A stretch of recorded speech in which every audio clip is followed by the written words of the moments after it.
আসসালামু আলাইকুম রহমতুল্লাহি ওয়া বারাকাতুহু।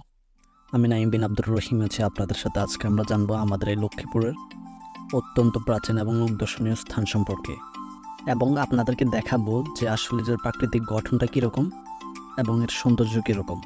তো জায়গাটা দেখার আগে এটার ইতিহাস সম্পর্কে একটু জেনে নেই।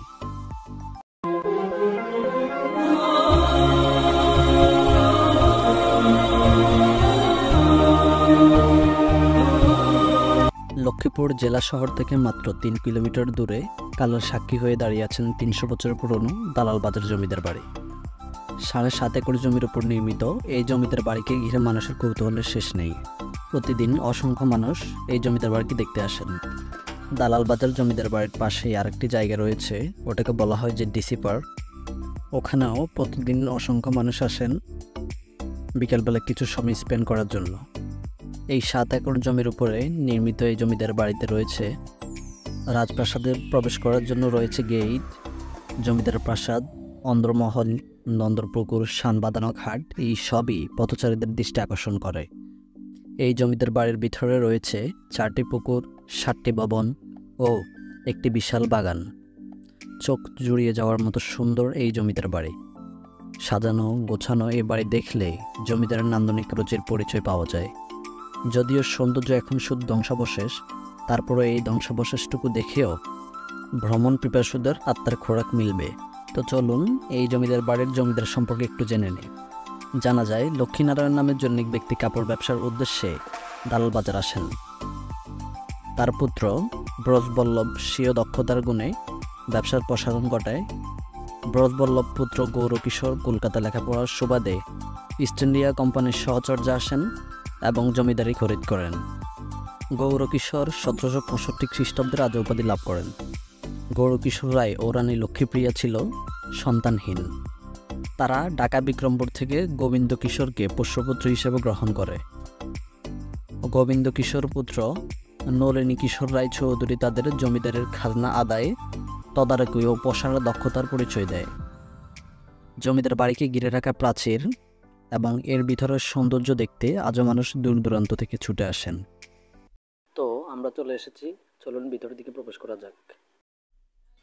তো আসুন দেখি জমিদার বাড়ির ভিতরের দৃশ্য। এবং এই ভিতরে প্রবেশ করার জন্য এখানে আছে একটা পুলিশ চেকপোস্ট। আসলে আপনি যদি না দেখেন তাহলে বুঝতে পারবেন না যে এটার সৌন্দর্য কীরকম। তো একটু ধৈর্য ধরে দেখতে থাকুন আমাদের এই ঐতিহ্যবাহী ৩০০ বছরের পুরনো জমিদার বাড়ি। এটা হচ্ছে জমিদার বাড়ির সামনের অংশ। এই যে দেখুন কত পুরনো স্থাপত্যকর্ম। এই যে পাশেই রয়েছে একটি বড় পুকুর। চলুন ভিতরটা কীরকম হবে দেখে আসি। আমি এখানে আসছি আমার অন্য বন্ধুদের নিয়ে বিকেলবেলা। ওই যে তারা ভিতরের দিকে প্রবেশ করছে। চলুন ভিতরের দিকে প্রবেশ করি। আসলে সত্যি এই স্থাপত্যকর্মটি অসাধারণ। মানে আগের যে আপনার মিস্ত্রিরা ছিল তারা অবশ্য অনেক বুদ্ধিমান ছিল, না হলে এরকম প্রাসাদগুলো করা সম্ভব হতো না।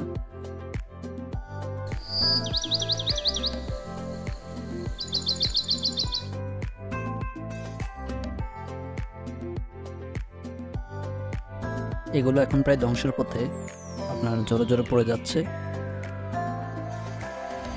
আর এই বৈঠাগুলো পরে নির্মিত করা হয়েছে যে মানুষ এসে বসার জন্য। তো আমরা এখন দেখছি যে ভিতরের দিকে কী আছে এবং পাশ দিয়ে ঘুরে দেখব। আসুন আস্তে আস্তে আমরা দেখি।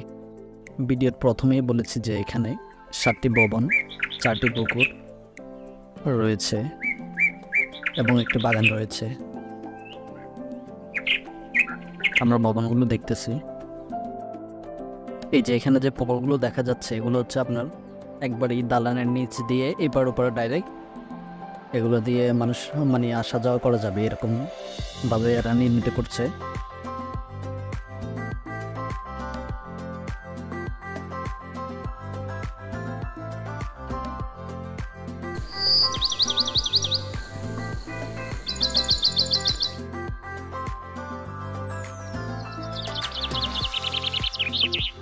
এবং বলেছি যে এখানে একটা বড় বাগান রয়েছে। ওই যে এই বাগানটা, এটা কিন্তু অনেক বিশাল একটা বাগান। এখানে আশেপাশে ওই যে মানুষ বৈঠকখানা বানিয়ে দিয়েছে, মানুষ আসি বসে এবং কথাবার্তা বলে।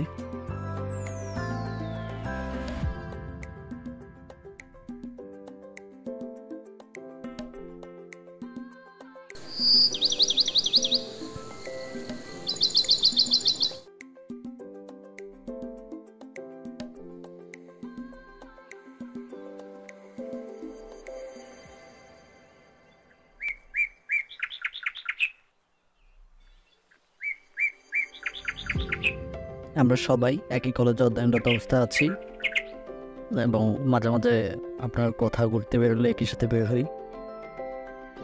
ওই যে মানুষ যাচ্ছে, মানুষ এই যে ঘুরে দেখছে যে এই রঙগুলো কীরকম, এটার কাঠামো আসলেই অনেক সুন্দর।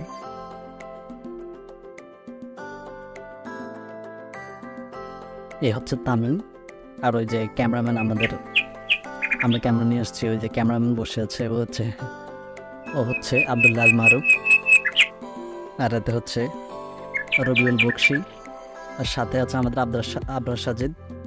ওই যে এত আমাদের কি বলতেছে যে এটা কিরকম বা আগে কিরকম ছিল।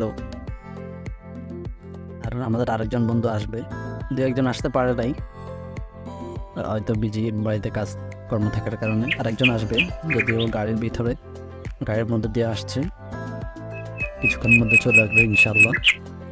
এখানে আরেকটা পুকুর আছে।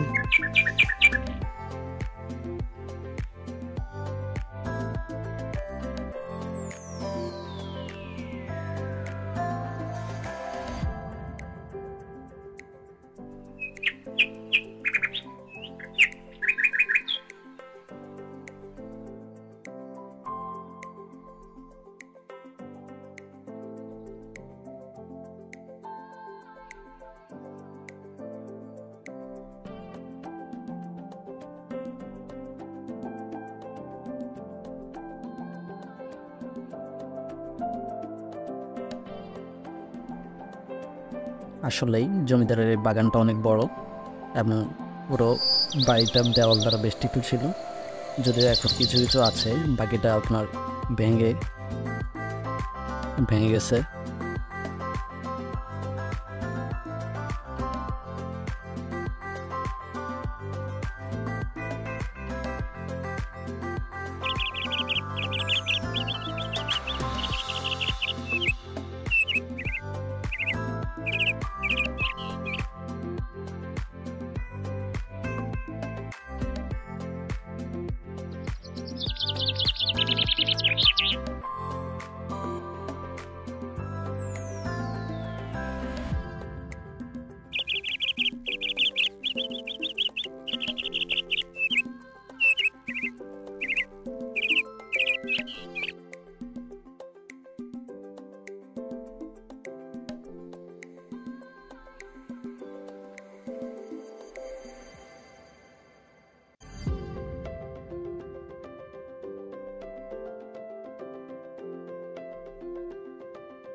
এদিকে আরেকটা পুকুর, আপনার কাঁচরা এগুলো ইউজ না করার কারণে একবারে কীরকম হয়ে আছে।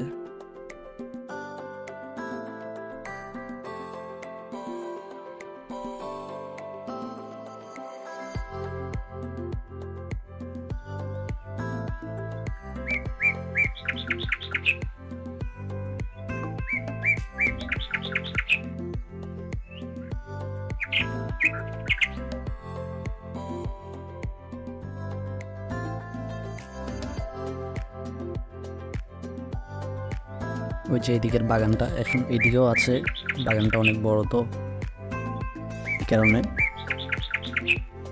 আপনাদেরকে দেখাই যে বাগানটা আসলে কীরকম, কত বড়।